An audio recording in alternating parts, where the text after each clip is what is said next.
Last March, one of our altar servers interviewed me for his project in his religion class. Kendrick is here. So some of the questions he asked me were, despite the controversies in the church, what makes you not only want to impart the church, but to take a big role? Another question was, are you happy with the current state of the church, with the current situation of the church? The last one was very interesting. If you could change your job, will you? It made me think deeply.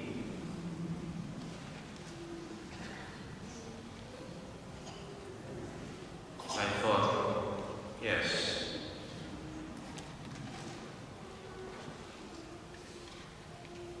As if the last question was implying there are more interesting, more relevant jobs out there.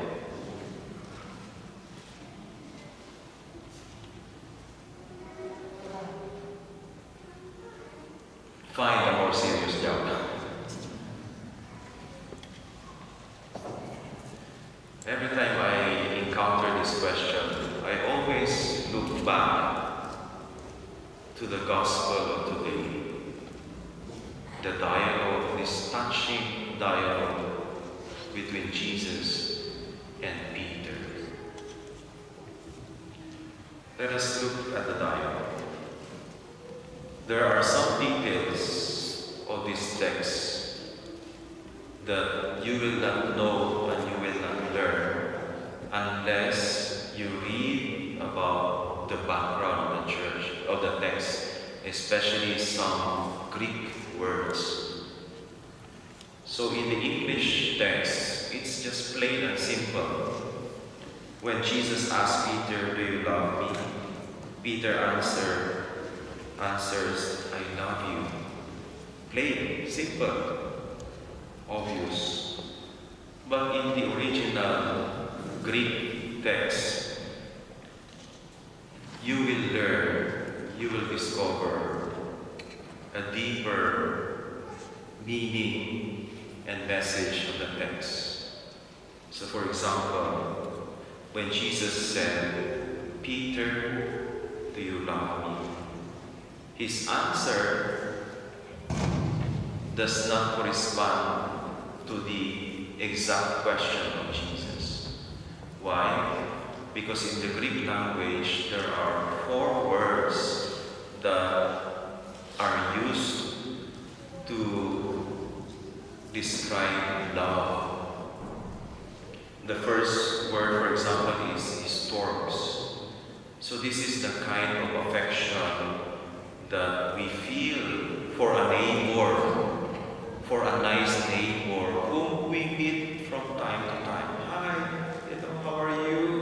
Nice to see you." Yeah, that's the storms. The second is eros. Most of you here are married. The love that you have for your husband, for your wife is eros. Eros is the kind of love that unites a couple and normally leads to marriage. Kaya kapag boyfriend mo at talaga na mag-boyfriend, mag-girlfriend, tapos ayaw ka pang pakasalan ng boyfriend mo, naku, mag-isip-isip ka na. Baka may plano ba yan? Baka hindi ka kasama sa plano niya. Then, another term is philia. Philos. This is the affection that we have for our friends. This is the affection that we give to those people whom we share some hobbies and interest in life. That's why they are our friends. But sometimes our friendship ends there with our common hobbies and interests. is agape,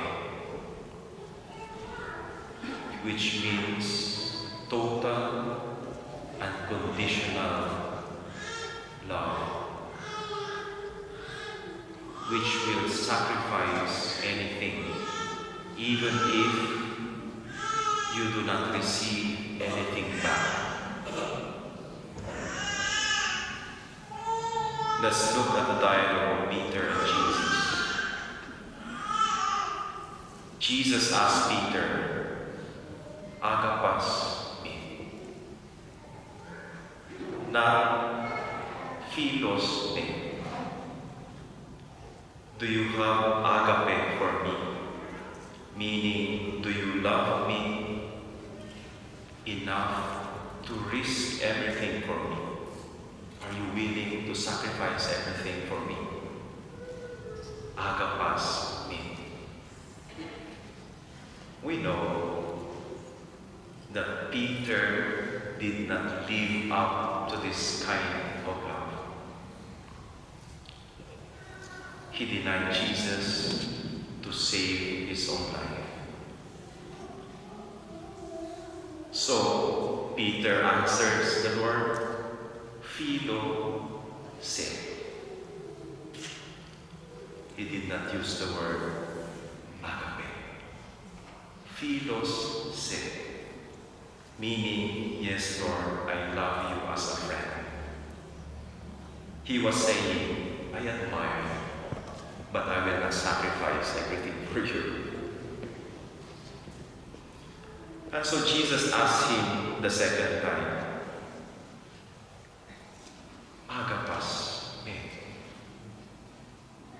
Again, Peter answers at the level of friendship, "Philo se."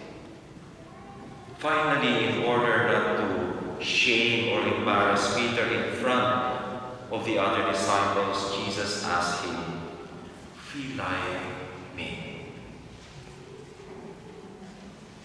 Jesus did not use anymore agapas me.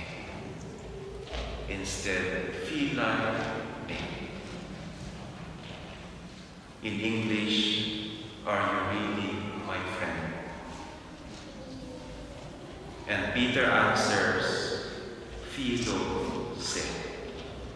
Lord, you know everything.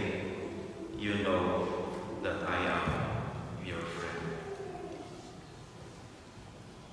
What could we learn from this dialogue? Knowing now the meaning of love in this text. Jesus accepted Peter as he is. He was not ready for agape. He was not ready to sacrifice his life for the Lord. But later on, he will. The fullness of agape will come later. And it is recorded in our first reading today. Peter and the other apostles went back to Jerusalem after their encounter with Jesus in Galilee to preach about Jesus' life, suffering, death, and rising to new life. And the Jewish authorities, the Sanhedrin, stopped them, they banned them. And the more they prevented Peter and the apostles to preach in the name of Jesus, the more they preached about the resurrection of Jesus. In fact, Peter said in our first reading, "We will only obey God, not men, not you." We know that Peter was crucified, not in the manner of Jesus' crucifixion, but upside down.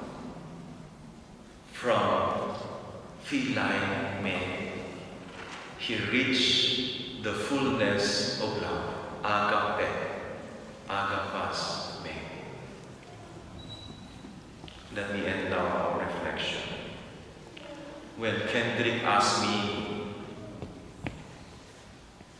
this question, if you could change your job, will you? I simply answered him, no. What could be more important in our life than the question of Jesus to Peter? Do you love me more than anything else? The Lord is asking us now this question, His disciples today. What shall we answer? What shall you answer?